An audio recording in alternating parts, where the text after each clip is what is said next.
forme? Pas tellement. T'as besoin de vacances, toi. Ça se voit tout de suite dans ta face. Moi, j'arrive de 3 semaines en Espagne, c'était cœur. Les Espagnols, pour l'entertainment, ils l'ont dessus. On a eu tellement de plaisir, là. Tu sais, eux autres, là, c'est l'âge des taureaux, fait courir après par des taureaux, tue des taureaux. Tout le monde y trouve son compte. T'as pas participé à ça? Les photos sont écœurantes. T'as pas encouragé ça? Encouragé, non. Je vais te dire une affaire, quand tu te fais courir après d'une ruelle par un taureau d'une tonne, là, qui a les yeux engorgés de sang, avec la fiume qui sort par le nez, puis des cornes de 3 pieds, puis son seul intérêt, c'est de te trouver un nouveau rectum. Le renforcement positif est pas très haut sur ta liste, mettons.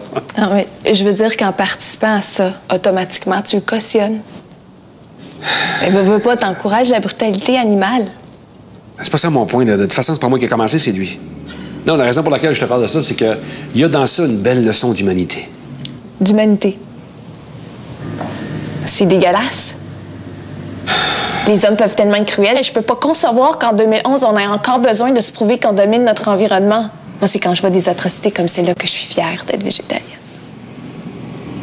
D'être quoi? Végétalienne. Végétalienne. Végétalienne? OK, c'est pour ça que tu ne peux pas t'asseoir sur mon sofa de cuir. Je vais pas t'écœurer, mais le tapis sur lequel tu es assis a été fait avec le poil du veau de la vache qu'on a pris pour faire le sofa. Juste ça comme ça. Mais c'est beau, t'as des belles valeurs.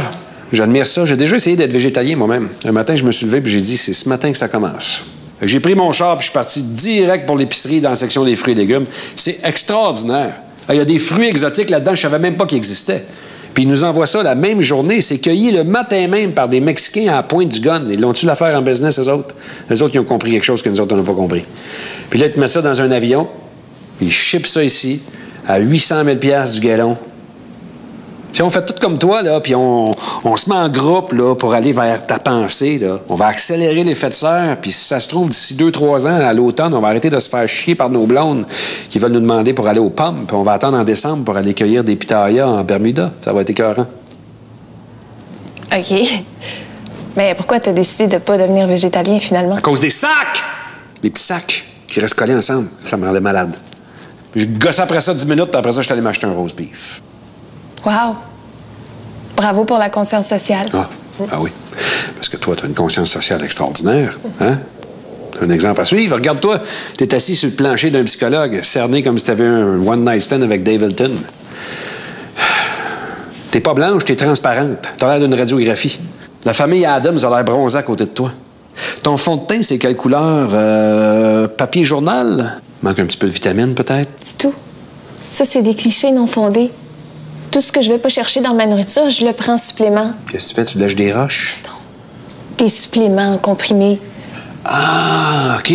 Ça, c'est bien mieux, ça, comme conscience sociale. Fait que t'es contre la cruauté faite aux animaux, mais t'encourages les compagnies pharmaceutiques qui exploitent des êtres humains au tiers-monde et qui scrapent des pauvres à 200 $ par semaine pour faire des études en leur faisant pousser un 3e œil dans le front. On l'a trouvé, ton problème, t'es une crise de folle. Voyons donc, je suis pas folle parce que j'ai des principes.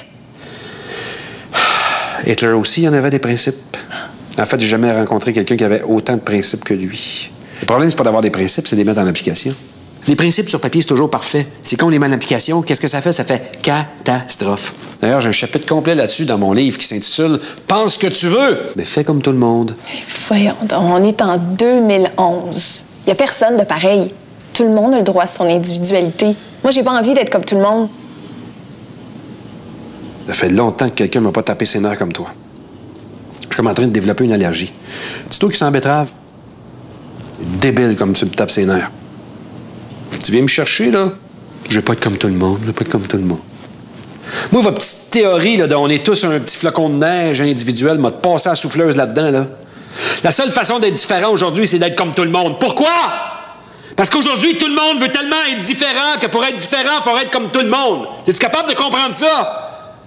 Ou si tu as commencé à te digérer le cerveau? Puis si tout le monde faisait pareil, ça serait mieux, tu penses? Pas mal. Plus de pays, plus de culture. Plus de frontières, plus de guerre de religion, plus de styles Jeux olympiques plates qui nous privent de deux semaines de bonne TV à tous les 4 ans. Ah oui. Tous les problèmes de la planète seraient réglés. Puis on aurait l'air d'un gros troupeau de moutons dans un champ. Qui broute du gazon vert végétalien. Ben, je suis pas d'accord. Check-moi la face, as-tu l'air de me déranger? Bon, on n'a pas fini, mais je suis tanné. Petite question pour toi avant de partir. Est-ce que tu savais qu'une personne sur 3 va mourir du cancer? Ouais, c'est quoi le rapport? J'espère juste que c'est toi. Kampai. Oui, c'est sûr que tu vas te barrer les pieds dans tes pantalons de clown. Et puis dans la pièce, pas me tape ses nerfs. J'espère que ces hosties de pantalons de clown vont pogner dans sa chaîne de Bixi.